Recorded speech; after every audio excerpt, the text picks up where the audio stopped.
The good news for Reed Richards, aka Mr. Fantastic, is that he is proc friendly. So you can bring him into stage 65 of Gene, and he can do something like this.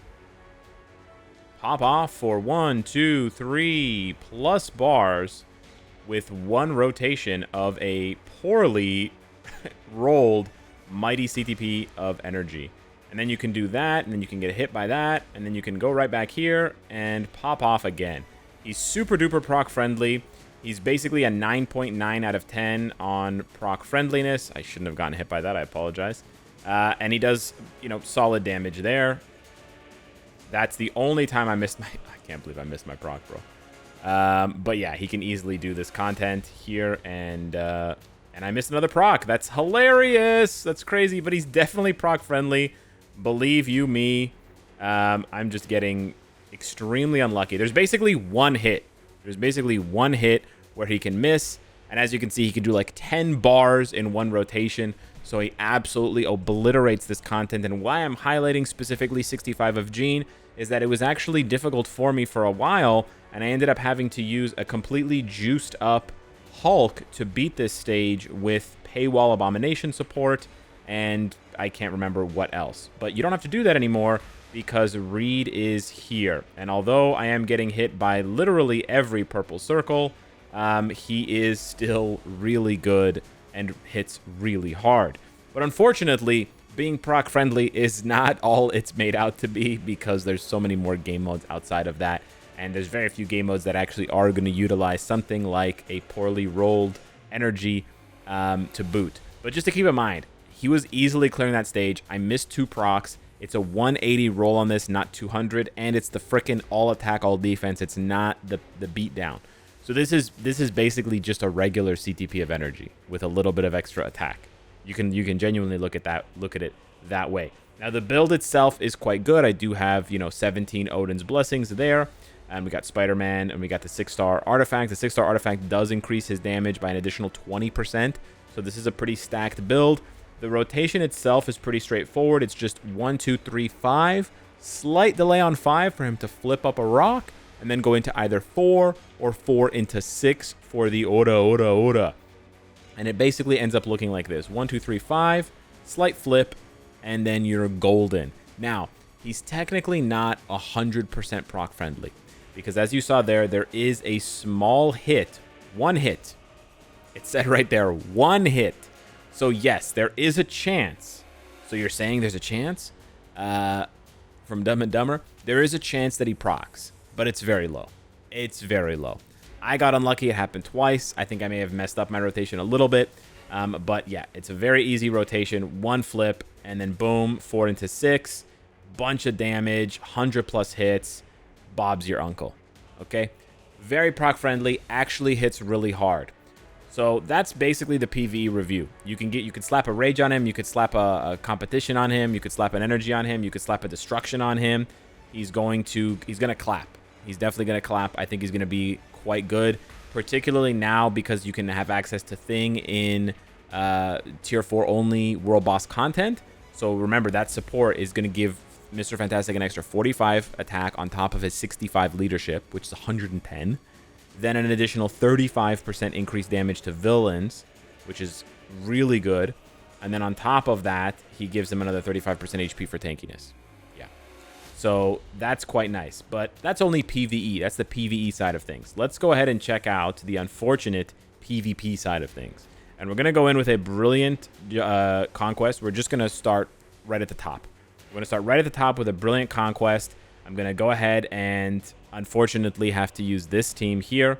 Invisible Woman, we can give her, as we've done before, a Mighty Liberation, not a Brilliant, but a Mighty. And then I believe Franklin still has an Insight. So again, we've juiced him to have essentially the ideal team in terms of supports.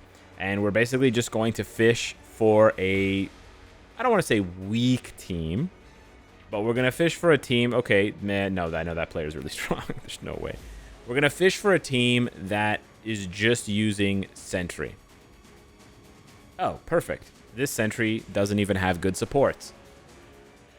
Let's see how Mr. Fantastic does. Autoplay is on. This is not another bishop situation. I have the 2-second artifact, the 4-star artifact for Franklin, so we get 2 seconds of immortality. Invisible Woman doesn't have iframe ignore, so using her as a standalone DPS, I think is kind of, I think it's kind of risky or foolish, at least for timeline battle. For other pieces of content, for things like Team Battle Arena or Alliance Conquest, oh, he got the kill, or Otherworld Battle, maybe Sue can do some damage with her new build, with a proper build. Oh, he killed him again. Wow. Was that really a tier 4 sentry? Wow.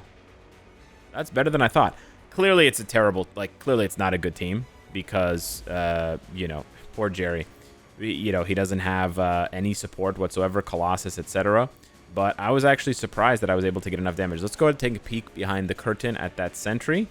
That was a brilliant regen sentry. Okay, that explains it. No knock on Jerry, but we're going to try another sentry, this time with a Colossus support and a Conquest, Conquest CTP, brilliant Conquest CTP build. So this is a sort of proper PvP comparison because the first sentry had a regen.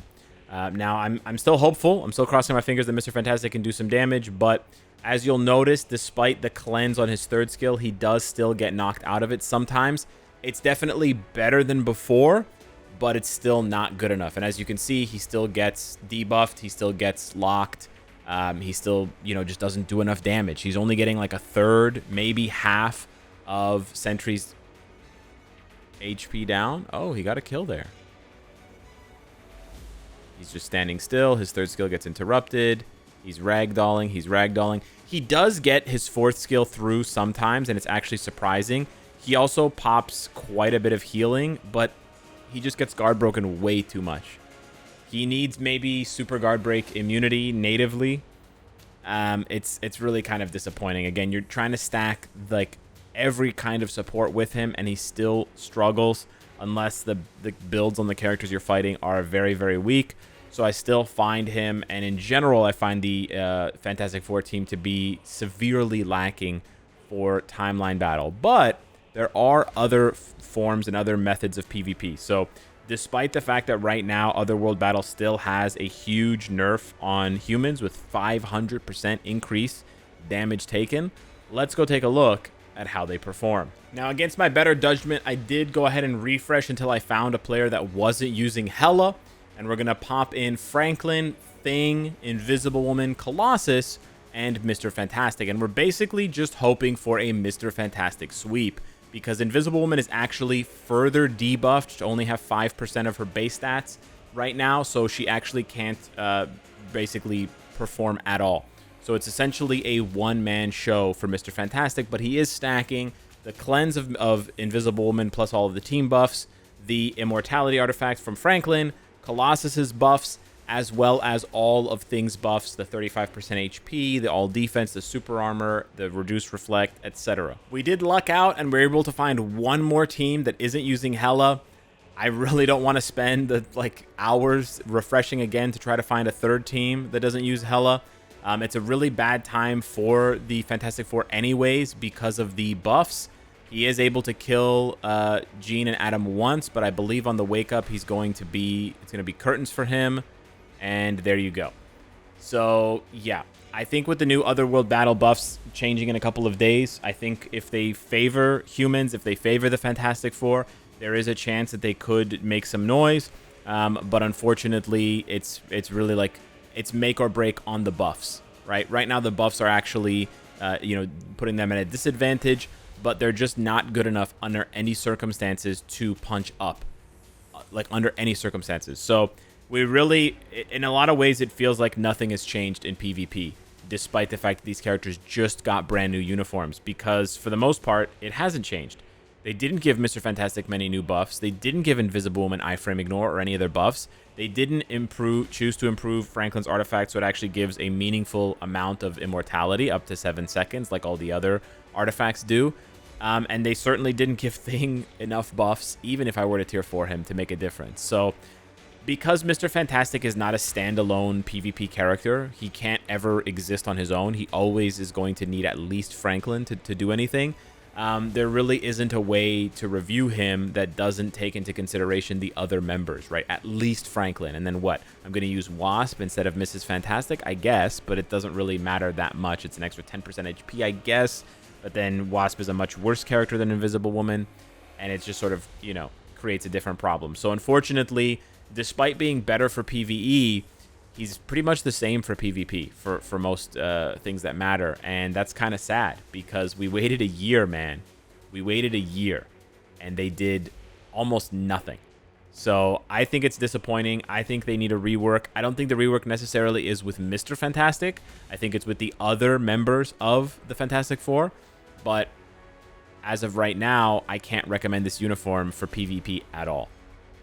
Maybe if the last uniform you got was Maker, maybe, and you really want to use the Fantastic Four, but otherwise this is a PvE only upgrade, and it's not a, you know, it's like a 10 to 20% upgrade. It's not like a 50+% upgrade, but he definitely is easier to proc and easier to play now, which I do appreciate on a personal level, compared to the, you know, waiting for the 5th skill to blast off that laser from the cannon of his gun, right? Because this is the old rotation where you basically do 1, 2, 3, 5, wait, blast off, and then go. And that wait actually delays his damage quite a bit. It does make him probably a little bit more proc friendly than the new uniform, but we're talking about, you know, splitting hairs, right? It's the difference between being a 9.5 proc friendliness and being a 10. And then on top of that, the new uniform does just out of raw damage do more. So because of that, it is technically an upgrade. Regardless, though, it is a bit disappointing. Hit me up in the comments down below. Let me know what you think of Big Ears Dumbo. Thanks for watching. Smash the like button if you enjoy the content, and I'll see you in the next one. Take care.